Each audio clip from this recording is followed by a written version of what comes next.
We are 24 days away from the 2024 NFL Draft kicking off. So, on today's show, I want to take a little bit of a unique approach to some draft targets for the Browns. I just don't want to put everyone under one big blanket of guys the Browns could get at pick 54. I want to look at it with reach players, guys we would love to see fall to pick 54, but I wouldn't hold your breath on it. Players that we could expect to see at pick 54, and then guys that are going to be at pick 54. That is definitely the ceiling for them. So let's start with some reach players, right? Players that likely won't be there, but the NFL draft is always good for a few unexpected falls. And so maybe one of these guys falls to Cleveland at 54. We'll start off with defensive linemen Jer'Zhan Newton and Darius Robinson. Newton, one of the best interior defensive linemen. Robinson, more of a defensive end, but we know that GMs love their pass rushers. I don't think he'll be there at 54. 2.5-year starter for the Tigers. Good production last year in Columbia. Wide receivers, Xavier Legette, Keon Coleman, and Ladd McConkey. We'll take a closer look at one of those three in a moment. But let's start with Jer'Zhan Newton. So the best interior defensive lineman when it comes to rushing the quarterback. 7.5 sacks last year, 43 pressures. In fact, his total pressures from 2022 to 2023 is the most by any interior defensive lineman in that time span. And what did Andrew Berry loosely want to get this offseason? A guy named Christian Wilkins. Unfortunately, the Raiders outbid him probably. But maybe he swoops in the draft and he goes with a much cheaper potential Christian Wilkins when it comes to pass rushing defensive tackles. Now, when you look at Cleveland's defensive line after re-signing Shelby Harris and Maurice Hurst and then bringing in Quentin Jefferson, there is not a huge need at defensive tackle. But to be honest with you guys, that's pretty much true for every position on this roster. So I think Andrew Berry is in the same spot that he was a year ago where he's not drafting for need. He is drafting best player available. He is just looking for overall talent that can make a contribution on this roster at some point, whether it's next year or the year after, but it doesn't necessarily have to be in their rookie season. Now, as for Xavier Legette, the wide receiver from South Carolina, really interesting and just encouraging and like uplifting backstory, if you will, on how he got to where he is today. 71 grabs last season for the Gamecocks, 1,200 yards, 7 touchdowns. He did not play a lot of football in Columbia the first few years. And then last year, he just blossomed and kind of blew up out of nowhere. And then he was a very productive player for the Cox. Now, when you look at the Browns wide receiver room, same goes for the defensive line spot, right? Do they have a big need? Not really. Amari Cooper, Jerry Jeudy, Elijah Moore, like these guys are going to get all the snaps. How do I know that? Andrew Berry traded for all three of them. Don't you think he has a good plan in place for guys that he gave up, let's see, a fifth and a sixth, and a second for? I would assume so. Now, Xavier Legette, though, he needs a redshirt year in my opinion. He only started one season at South Carolina. He's still learning the position. So I think he could really benefit whether it's with the Browns or another team, not being drafted to a position where he is going to be asked to be a big producer in his rookie year. Where that won't be the case in Cleveland. They can tell him, listen, dude, just learn the position. Get to work on your craft. You've got the physical traits. He kind of reminds me of DK Metcalf with the size and speed combination. And come 2025, maybe there's a spot for him on the active roster and a more consistent role if some of the current players are not returning back then. And then to go back to Jer'Zhan Newton, man, I'm thinking about defensive coordinator Jim Schwartz. And what has he always done so well in his career? He's gotten production out of his interior defensive linemen, right? And that was a big storyline going into the Christian Wilkins sweepstakes. This is a player that the Browns would love to give to Jim Schwartz to work on. Well, couldn't get Wilkins, but maybe they get a guy like Jer'Zhan Newton. So, again, those are reach players. I don't expect them all to be there at pick 54, but maybe one or two slips. It's the NFL draft. Expect the unexpected. Now, who is your dream draft target? Who's the guy that you would just absolutely kill to see available at pick 54. For me, of those 5 guys, I'd go with Johnny Newton. I just think he's got an extremely high ceiling at his position, and pair him with Myles Garrett on the interior, and that's going to be an incredible wrecking force for years to come. Moving on here to some target range guys. Players that I expect to be there at 54, right? If the last group of 5, there's only 1 or 2 available at pick 54, I expect 4, if not all 5 of these guys to be here at 54. Starting with defensive tackle T'Vondre Sweat. There are 2 really good Texas defensive linemen, Byron Murphy and Sweat. Edgerrin Cooper, linebacker out of A&M. Running back Jonathan Brooks. I think he's going to be the first running back off the board, and I don't think it'll be within one of the first 53 picks of the draft. Now, this is going to catch some people for, a bit of a, surprise, but I'll go with offensive guard Cooper Beebe out of Kansas State, and then Oregon wide receiver Troy Franklin. But my guy, as you guys probably know by now, it's Edgerrin Cooper. It's the Texas A&M linebacker. I just think he checks 2 big boxes for the Browns. He's a phenomenal football player. When you look at linebackers, you want a guy that can do a little bit of everything, right? You want him to be able to rush the passer. He was able to do that for the Aggies. You want a guy that's good in coverage. He was all over players in coverage on defense. And then most importantly for a linebacker, you need a run stopper. And that's something Cooper can do as well. So Edgerrin Cooper would be my dream draft pick. 6'2", 230 pounds, 4.51 40-yard dash. So when you look at the size and speed and all that stuff, from a measurement standpoint, he fits the mold of what you're looking for in a middle, off-ball linebacker. And then, like I said, the production was definitely there. 83 tackles last year for the Aggies, 17 tackles for loss, 8 sacks, 2 forced fumbles. He's a playmaker. He is violent. He is physical.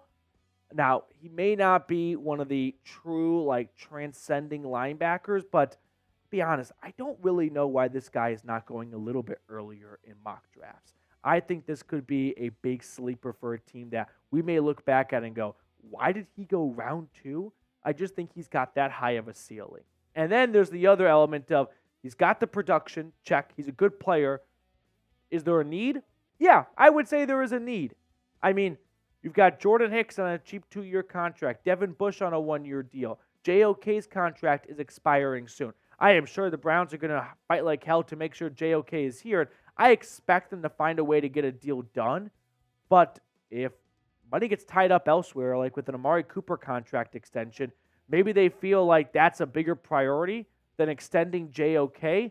And so they turn to the draft to find a new future at the linebacker position. Not saying that's what I think is going to happen, but I think we can all agree that is a world that's not a 0.001% chance of happening. So for me, Edgerrin Cooper really comes in clutch with great production, great player, and at a decent spot of need at linebacker, because I'm not sold on Devin Bush being ready to start 17 games for this team. Okay, before we look at some other draft targets for the Browns, today's show is sponsored by Game Time. Spring is here, which means we've got some baseball to watch. We also have playoff basketball soon, along with hockey, and you should not have to miss any of the action because of ticket prices. What I love about Game Time is that it gives you a view from your seats before you purchase your tickets, so there are no surprises when you show up. Plus, if you download the Game Time app today and use code CHATSPORTS, you're going to get $20 off your first purchase. Hidden fees suck, but Game Time gives you an all-in price option, so you really know how much the tickets are going to cost. It's the best place to find last-minute seats. Download the Game Time app, create an account, and use code CHATSPORTS for $20 off your first purchase. Terms apply. Again, create an account and redeem code CHAT Sports for $20 off. Download Game Time today. Last minute tickets, lowest price guaranteed. I put all that information in the comments and description of today's video. Now let's talk about some of the other guys in this target range. Texas defensive tackle T'Vondre Sweat. He is more of a run-stopping DT. similar to the path that the Browns went down when they took Siaki Ika last year, where he's not going to have a huge pass rushing upside. And to be honest, that's why he's more of a round 2 guy than a round 1 guy.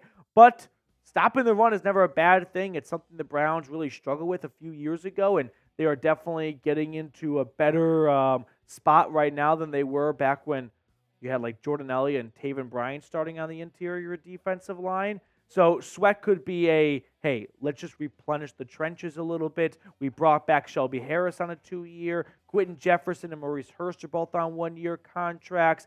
Maybe we start thinking ahead a little bit and planting seeds at that position, because we really have not hit on a defensive tackle that's been here for a second contract in a long time, long enough that I can't remember, and someone's going to have to fact check it for me in the comment section.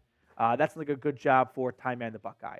All right, other guys on that list. Jonathan Brooks, the Texas running back, who I think if he didn't tear his ACL in November, would be going a lot earlier. But that might be reason enough for teams to go, we'll go look a different direction.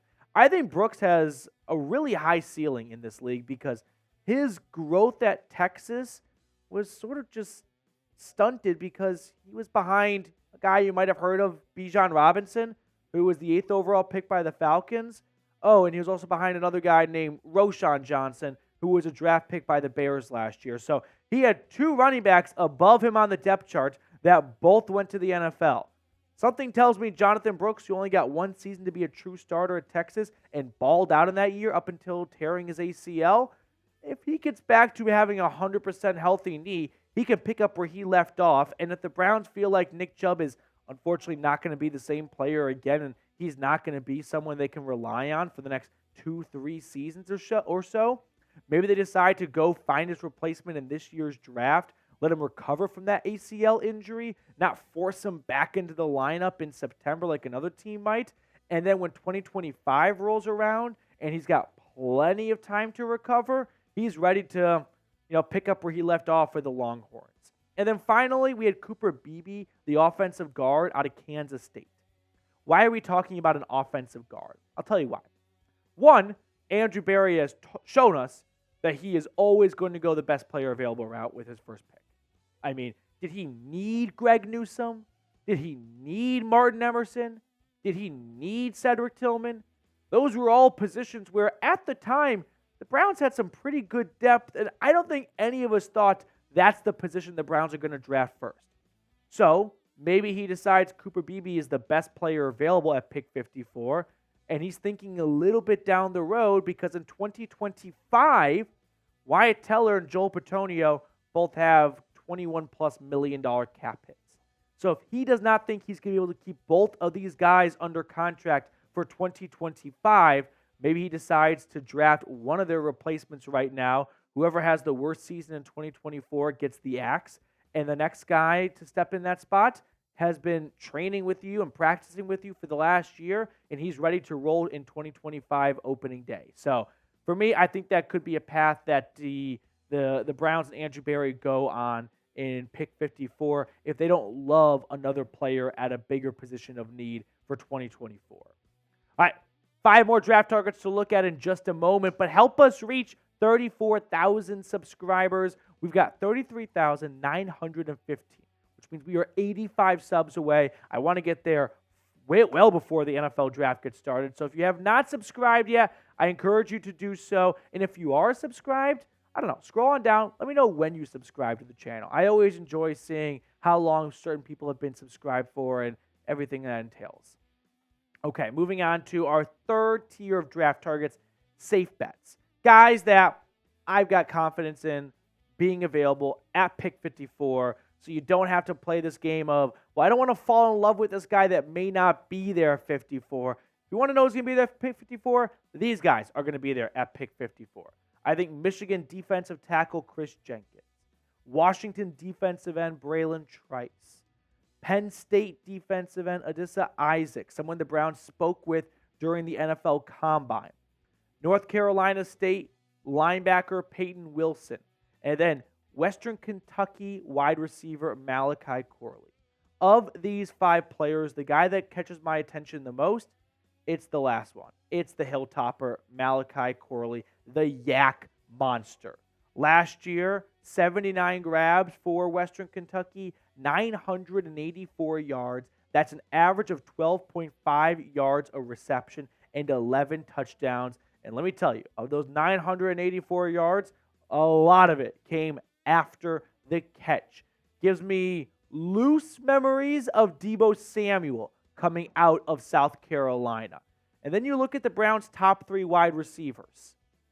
Amari Cooper, Jerry Jeudy, Elijah Moore. Amari Cooper last year, 1,200 yards, 271 of them came after the catch. That ranked 75th in the NFL. Jerry Jeudy, a little over half of his yards came after the catch. That ranked 54th in the NFL. And Elijah Moore finished towards the bottom of the entire NFL, 120th yards after catch ranking. So this is not only a bit of a need in the wide receiver room where they don't have a guy right now who can do some serious damage after the catch, right? A wide receiver that on a quick pop screen can take what looks to be like a 6-yard gain into a 20-yard gain. That is a spot the Browns need some help at. So not only is this a need for the Browns wide receiver room, it's also potential Elijah Moore replacement. You just extended Jerry Jeudy. There are rumors that the Browns are looking to extend Amari Cooper, something Andrew Berry talked about at the owners' meeting. If you lock down both of those players long term, Elijah Moore, who's entering the last year of his contract, he kind of looks to be the odd man out. So if you don't think he's going to be here beyond 2024, wouldn't be the worst idea in the world to draft a wide receiver this year and have him be really ready to roll in 2025, because similar to what I've been saying all video long, the Browns do not need to draft a wide receiver. They don't need to draft a single player that has to be productive for them this year. Barring injuries, there's a very good chance this 54th overall pick might not see the field a whole lot. Siaki Ika was a healthy scratch for much of last year.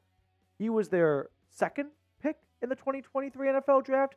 Cedric Tillman didn't see the field for the first half of the year until DPJ got traded. So I know right now it may feel like this 54th overall pick has to be a huge playmaker and big producer for this team, when the truth is, he doesn't. So if we're not looking for a guy that needs to produce for this team this year, well, then I'm going to start thinking about where they may need help next year. And that's why I brought up Cooper Beebe and now Malachi Corley, because wide receiver and offensive guard, well, if you look down the road, Jerry Jeudy, as things stand, is the only wide receiver starting under contract for 2025. It's him, Cedric Tillman, and David Bell. So chances are the Browns are going to want to improve that room by then, and they could wait until next year's draft to do it, or they could get a head start on it right now. So those are 15 draft targets the Browns could have their eye on going into the NFL draft.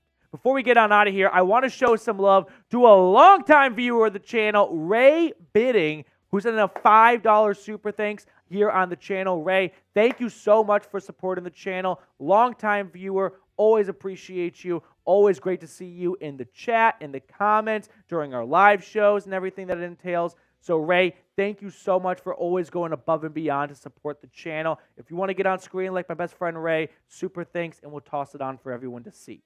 Now, before we get on out of here, 2 quick things. 1, name a random Browns player. We are overdue for this. It's an all-time guys being guys segment here. We just start yelling out random Browns players. So the more random, the better. Don't want to see any Baker Mayfields. I don't want to see Josh Gordons. I want like a Miles Austin. I want a random, deep cut random Browns player.